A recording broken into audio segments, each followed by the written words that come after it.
Hey guys, it's Melanie. Happy Sunday. I hope you're having a great weekend. I have two in-depth perfume reviews that are going live here on my channel today. We are kicking it off here in this first video with the 5 Sens In Too Deep. I just recently purchased this fragrance at the Sephora Fall Savings event. I started out with the travel size because I was purchasing this blind. I did not really know very much about this fragrance other than reading through the fragrance notes, checking out some of the reviews and thinking, I'm probably gonna like this. And spoiler, I do. I really actually like this a lot. I would say I love it.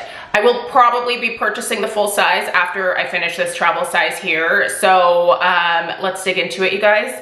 I'm gonna go ahead and read you the little fragrance story that is listed on the Sephora website.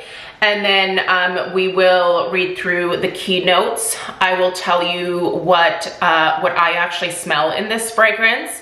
We'll talk about the overall projection, the lasting power, and kind of summarize it with some final thoughts here. So the fragrance family that this falls within is warm and spicy, and the fragrance type is considered a warm and sweet gourmand. So if you've been following me for a little while, that is right up my alley. The fragrance description reads, love yourself first. Delight in the rush of Tahitian vanilla that softly settles into an alluring blend of sparkling sugar and Australian sandalwood. A burst of Italian bergamot melds with musk for a grounding energy. So, keynotes here: Tahitian vanilla, Australian sandalwood, and sparkling sugar. So, let's go ahead and apply. I do really like the atomizer on the travel size here. I have only ever tried one other 5 Sens fragrance, and I actually purchased it last year during the fall savings event. Now, it ended up that particular fragrance was not to my liking, so I ended up returning it. It was just a little bit too smoky of a vanilla for me, I think. I might actually appreciate it a little bit more this year because my fragrance tastes have evolved a little bit over, I would say, the last probably couple of years. So I might give that fragrance a try again, but this one here, I can tell you right off the bat that I'm a big fan. And the atomizer, I remember from the larger one that I purchased last year that I ended up returning, was just as good as the atomizer on the travel size. So let's go ahead and do a little spritz here so that you can see that really nice. Oh, look at that. Oh, I love a beautiful fine mist when it comes to perfume. Oh, you guys, right off the bat, that sparkling sugar and that Tahitian vanilla, that is the very first thing that pops out at me. This is what I would consider a very sweet vanilla. There is a little bit of muskiness in this fragrance as well. I was trying to think of some other fragrances that I've tried in the past that have the same kind of vanilla musk vibe to them. And the one that kept popping into my head, and you'll have to go back to the 90s with me for this one, but do you remember the Coty Vanilla Musk, which, by the way, is still readily available? I actually just recently purchased that last year over off of Amazon. It still smells incredible. The lasting power is atrocious, but anyway, we're not talking about the lasting power of that one. That musky vanilla that you get in the Coty Vanilla Musk is the same musky vanilla vibe that you get in the In Too Deep, and it is beautiful. It's so warm, so cozy. It makes you feel like you're wrapping yourself in like vanilla and cashmere. It is so relaxing, so beautiful, perfectly sweet, not cloying, not, you know, too sweet where it's like almost borderline headache inducing. Not like that, but definitely sweeter. So if you do not like a sweet vanilla, I would highly encourage you to skip this one. It's not going to be one that you're gonna enjoy, but the sandalwood that's in here, perfect. I think it helps to, again, ground the fragrance a little bit more. It helps to add a little bit more of like a depth to the fragrance. What I do not detect in here at all, however, is that bergamot. I just, smelling it in the bottle, smelling it on my skin, I'm just not getting the bergamot. So that's fine. I don't need it. I feel like it's okay without it to my nose.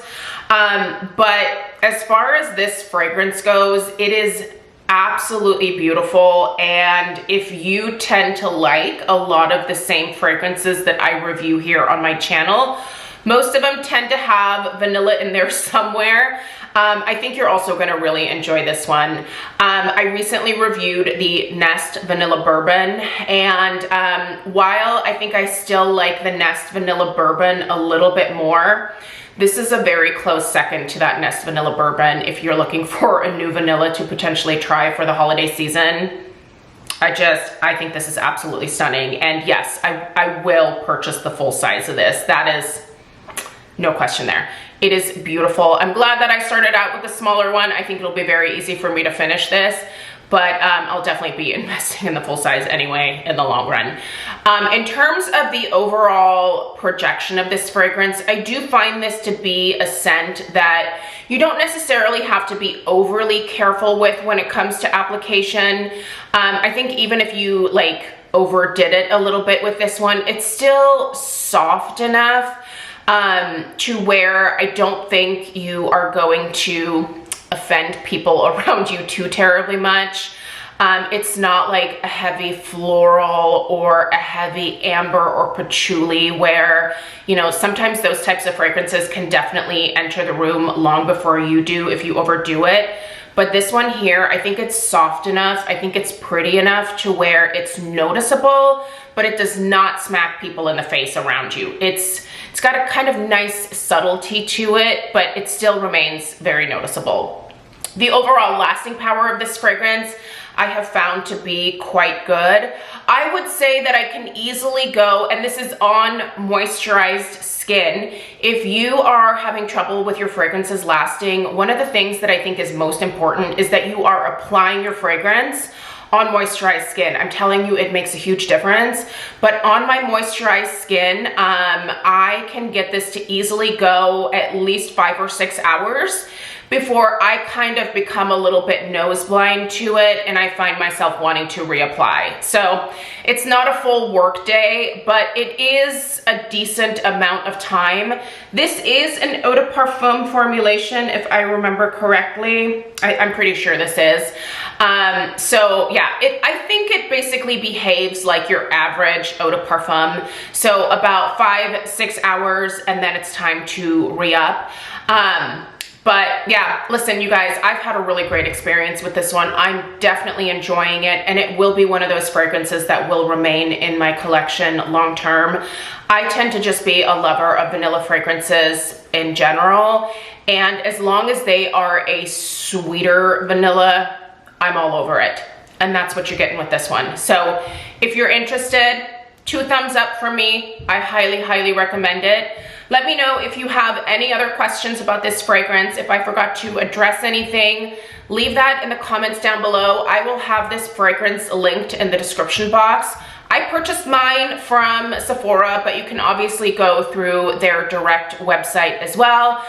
You might be able to get a discount or something if you sign up for their emails. So I'll have it linked wherever I can find this in the description box down below. I highly recommend checking it out if you're a sweet vanilla fan. And yeah, I hope this video was helpful.